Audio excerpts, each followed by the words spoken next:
अपनी तुलना दूसरों से ना करें।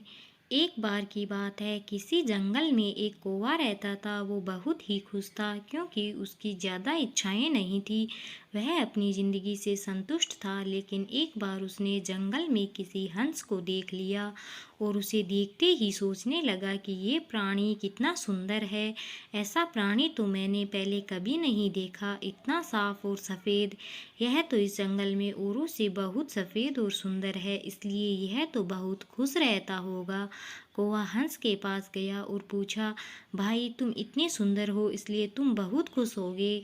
इस पर हंस ने जवाब दिया, हाँ मैं पहले बहुत खुश रहता था, जब तक मैंने तोते को नहीं देखा था। उसे देखने के बाद से लगता है कि तोता धरती का सबसे सुंदर प्राणी है।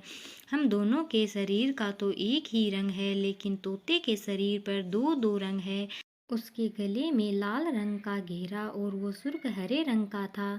सच में वो बेहद खूबसूरत था। अब कौवे ने सोचा कि हंस तो तोते को सबसे सुंदर बता रहा है, तो फिर उसे देखना होगा। कौवा तोते के पास गया और पूछा, भाई तुम दो दो रंग पाकर बड़े खुश होंगे। इस पर तोते ने कहा, हाँ मैं तब तक खुश था जब तक मैंने मोर को नहीं देखा था। मेरे पास तो दो ही रंग है, लेकिन मोर के शरीर पर तो कई तरह के रंग है।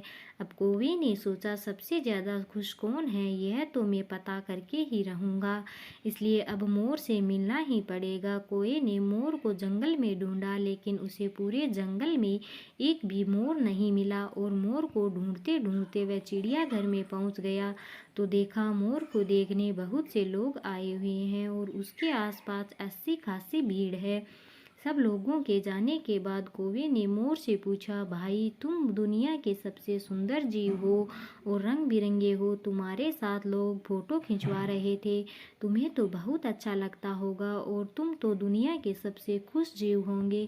इस पर मोर ने दुखी होते हुए कहा, भाई अगर सुंदर हूँ तो भी क्या फ़र्क पड़ता है, मुझे लोग इस चिड़ियाघर में कैद करके रखते हैं, लेकिन तुम्हें तो कोई चिड़ियाघर में कैद करके नहीं रखता और तुम जहाँ चाहो अपनी मर्जी से घूम फिर सकते हो। इसलिए दुनिया के सबसे संतुष्ट और खुश जीव तो तुम्हें होना चाहिए, क्योंकि तुम आज़ाद रहते हो।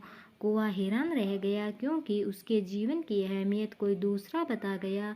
दोस्तों, ऐसा ही हम लोग भी करते हैं। हम अपनी खुशियों और गुणों की तुलना दूसरों से करते हैं, ऐसे लोगों से जिनका रहन सहन का माहौल सबसे बिल्कुल अलग होता है। हमारी ज़िंदगी में बहुत सारी ऐसी चीज़ें होती है जो केवल हमारे पास है, लेकिन हम उनकी अहमियत समझकर खुश नहीं होते। लेकिन दूसरों की छोटी खुशी भी हमें बड़ी लगती है, जबकि हम अपनी बड़ी खुशियों को इग्नोर कर देते हैं। तो दोस्तों, आपको ये सीख देने वाली छोटी सी कहानी कैसी लगी, कमेंट करके ज़रूर बताएं। धन्यवाद।